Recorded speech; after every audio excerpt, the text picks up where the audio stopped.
Sebagaimana yang sudah kami jelaskan tadi, Nabi kan melarang seseorang yang bukan muhrim berdua-duaan dengan lawan jenisnya yang bukan mahram. Mohon maaf, bukan muhrim tapi mahram.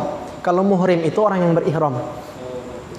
Kalau misalkan ada seorang laki-laki berdua-duaan dengan wanita yang bukan mahramnya, yang bukan adiknya, bukan ibunya, bukan tantenya, pokoknya wanita asing, maka orang ini dilarang melakukan hal berdua-duaan itu. Karena Nabi mengatakan yang ketiga pasti adalah setan. Setan itulah kaget membesei otak kita. Jingok tubuhnya, pokoknya macam-macam lah, setan itu pintar.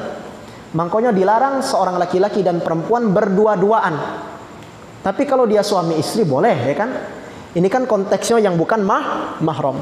Begitu pula di dalam sholat. Ulama mazhab Syafi'i dan jumhur mengatakan diharamkan. Ada lagi yang mengatakan makruh tahrim.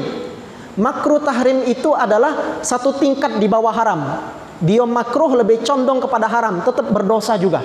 Namun tidak seterang daripada hukum haram. Kalau haram itu jelas di dalam Quran, hadis, ada yang mengatakan keharamannya. Tapi kalau makruh tahrim masih bersifat zonni. Kaget belajar tuh usul fikih ada. Zonni, dugaan.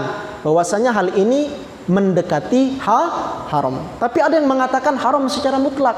Karena Nabi mengatakan tidak boleh berdua-duaan dengan lawan jenis yang bukan mahram. Karena yang ketiga adalah setan. Baik di dalam sholat maupun di luar sholat. Jadi yang dilarang itu apa? Berdua-duaannya. Ulama mengatakan kalau mereka terlanjur sudah sholat berjamaah, laki-laki pacar, perempuan pacarnya yang bukan mahram dan belum halal, sholat mereka berjamaah, sholatnya tetap sah aja. Tapi mereka berdosa. Berdosanya lewat mana? Lewat pintu berdua-duaan tadi. Jadi kalau pertanyaan tadi bagaimana status sholatnya? Status sholatnya sah. Tidak usah khawatir. Kalaupun sebelumnya kita tidak tahu, kita minta ampun kepada Allah. Allah Maha Pengampun, tidak usah khawatir. Karena kita tidak tahu, baru tahu sekarang misalkan. Maka Allah tidak menghukum kita karena ketidaktahuan kita. Tapi ke depan tolong dihindari. Terutama yang muda-muda nih, jangan macak-macak ada betina jadi makmum ya.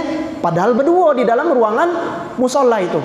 Maka ini diharamkan. Diharamkannya karena berdua-duaan.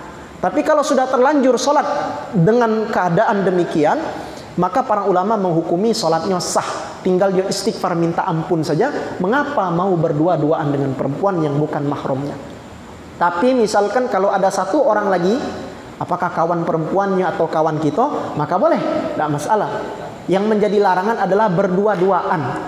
Laki-laki sebagai imam, makmumnya sikok satu orang perempuan yang bukan muhrimnya, sedangkan di ruang itu tidak ada orang lain kecuali mereka berdua. Maka hal ini sebaiknya dihindari karena ada ulama mengatakan haram karena masuk pada bab berdua-duaan, dan yang ketiga adalah setan. Itu yang mesti kita hindari. Demikian Pak Ji.